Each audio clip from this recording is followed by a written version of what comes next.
Hoy les presentaré una investigación que parte de una pregunta necesaria en el contexto de hoy, y es: ¿cómo se puede fortalecer la conciencia ambiental si se han perdido los valores tradicionales que cohesionan al pueblo afrodescendiente y que le permiten generar identidad dentro del contexto de los territorios? Mi nombre es Eduardo Delfín Grueso Plaza. Y mi nombre es María del Carmen Quiñones Quiñones. Un estudio sobre el fortalecimiento de la conciencia ambiental a través de las narrativas ancestrales como estrategia didáctica que integren en el ambiente escolar de los estudiantes. En este estudio se identificó unos determinados problemas, que son los siguientes.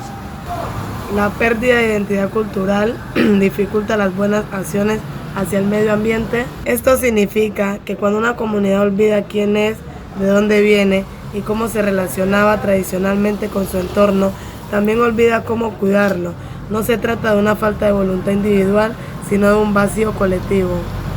Al reflexionar sobre esta problemática, se pudieron identificar diversas causas. Una de las principales es la pérdida de los valores por las necesidades inmediatas que tienen las comunidades. La existencia de familias no nucleares, es decir, familias extendidas, que dificultan la creación de consenso en torno a lo ambiental y el extremo grado de pobreza, aunado al abandono estatal y a la pérdida de conciencia frente a los elementos exógenos que se dan en la población. Esto genera unas consecuencias que son las siguientes: toma de decisiones desfavorables para el medio ambiente, que es talar, quemar, contaminar sin conciencia del daño. Poco hábito a sostenibilidad, que es el reciclaje, el ahorro de agua o la protección de semillas nativas, dejan de ser prácticas cotidianas. Pérdida de la fauna y la flora nativa, que son las especies que antes eran protegidas por mandatos culturales, hoy desaparecen.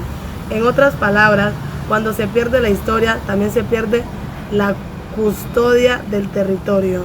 A partir de la identificación de estas causas y estas consecuencias, se propuso instaurar unos objetivos claros.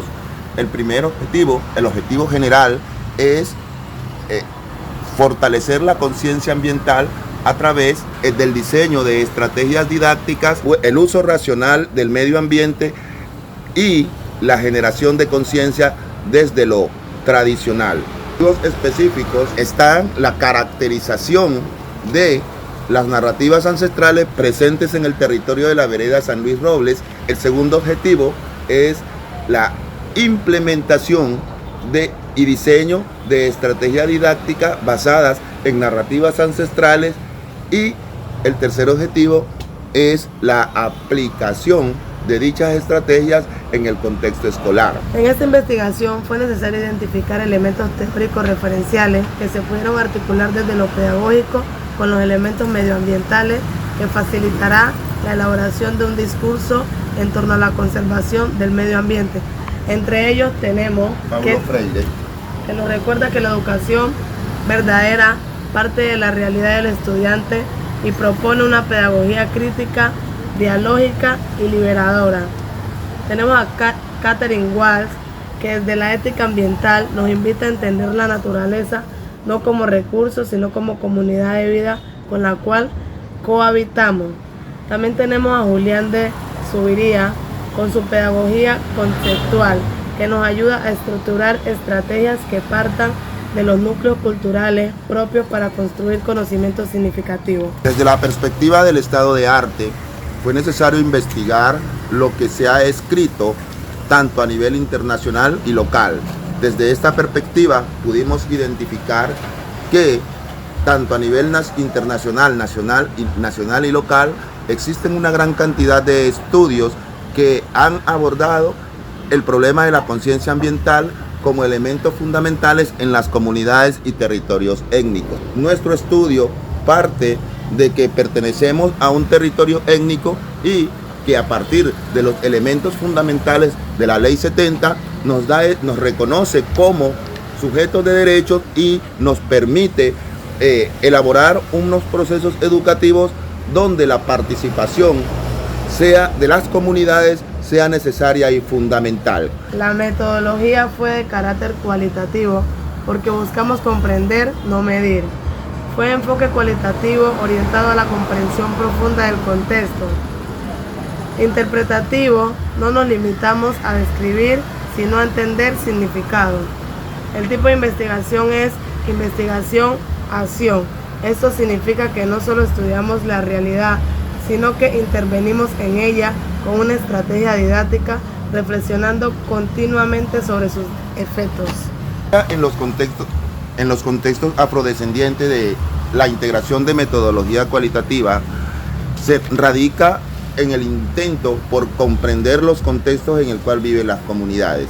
Si nosotros miramos la comunidad de la institución educativa San Luis Robles, podemos entender esa relación que tiene o que ha tenido el hombre afrocolombiano con la naturaleza y cómo los elementos de conservación son fundamentales para su identidad y para el fortalecimiento de sus necesidades como personas.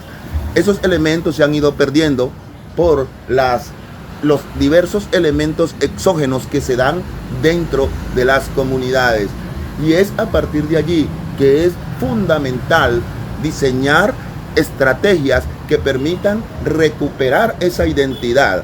En este caso, las narrativas ancestrales son fundamentales para su desarrollo. Desde el punto de vista del alcance interpretativo, es necesario mirar cómo abordamos ese proceso de reflexión entre el estudiante y la comunidad.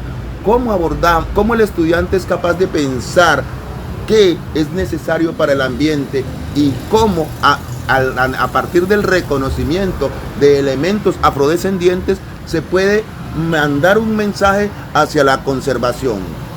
La investigación-acción permite que el estudiante se integre y sea parte de la solución de los problemas, y a partir de allí se gestan elementos que van a ser necesarios para tomar acciones que van a ser fundamentales para el mejoramiento de la identidad. Para este estudio se utilizaron instrumentos que son los siguientes. Hay entrevistas semi-estructuradas que son aplicadas a saberes, a docentes y estudiantes, no permitiendo acceder a narrativas, mitos, leyendas y prácticas cotidianas. La siguiente es grupos focales, que son con estudiantes y líderes comunitarios. Allí validamos las actividades diseñadas y recogimos percepciones colectivas.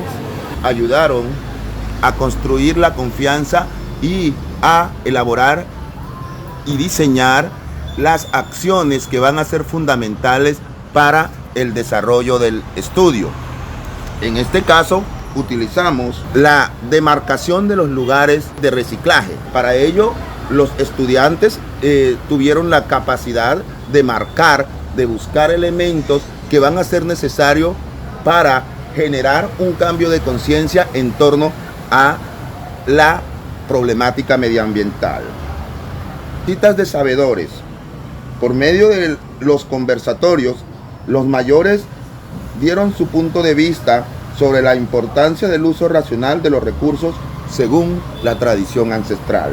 La recolección de la memoria ambiental en el territorio, la recuperación de mitos sobre la importancia de los esteros y las fuentes de agua. También se utilizaron las coplas y los diversos elementos narrativos donde se abarcaban los imaginarios que han sido producto de la tradición oral del pueblo afrodescendiente.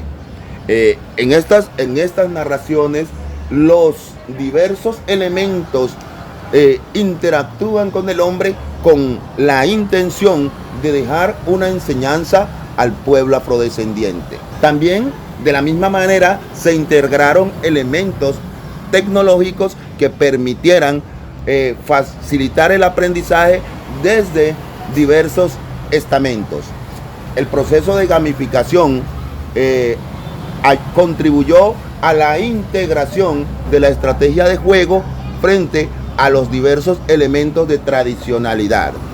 Y, por otro lado, la elaboración de infografías facilitó el diseño de estrategias y el uso de plataformas novedosas que le permitan al estudiante comunicar sus pensamientos y sus posiciones frente a la conciencia ambiental. Los resultados fueron muy alentadores y pueden resumirse así. El saber tradicional fortalece el conocimiento ambiental y ese conocimiento devive en acciones favorables para el medio ambiente. Correctamente encontramos el aumento en la participación voluntaria en jornadas de limpieza y cuidado de fuentes de agua. En cambio de discurso, los estudiantes comenzaron a usar expresiones como, según nuestros abuelos, este árbol no se tala ¿por qué? Reducción de pequeñas quemas y tala en la zona de influencia de la escuela. La memoria se volvió práctica. Es importante preguntarnos por qué funcionó. ¿Por qué no impusimos una conciencia ambiental desde manuales externos? Porque activamos la memoria ecológica, ya que estaba dormida en la comunidad. Es necesario decir que al fomentar esa cohesión en torno a la parte étnica, también se revitaliza la memoria colectiva. Y esto deviene en acciones en torno a la protección y cuidado e integración del hombre con la naturaleza. Hay que tener en cuenta, como diría Paulo Freire, hubo diálogo de saberes. Como plantea Catherine Walsh, se reconoció a la naturaleza como sujeta de derecho y, como propone Zuviría, se partió de los núcleos significativos para el estudiante. En ese sentido, al integrar elementos de la pedagogía crítica, de los elementos de la pedagogía decolonial y de la pedagogía dialogante, propició la integración de los estudiantes y el reconocimiento desde lo tradicional como elemento fundamental en la adquisición de saberes. Esto permitió el fortalecimiento de la identidad y facilitó el diseño de estrategias y la aplicación de las mismas. Hay que tener en cuenta que la identidad cultural no es un adorno, es una tecnología ambiental milenaria. En conclusión, esta investigación demuestra que no hay acción ambiental sostenible sin raíz cultural, que el reconocimiento de la identidad fortalece las acciones hacia el cuidado y la conservación de la naturaleza, y estas desviven en un trato amigable con el hábitat, que la integración con elementos culturales desde la perspectiva pedagógica promueve un cambio de conciencia sobre las acciones que van en contravía con el uso racional de los recursos. Muchas gracias.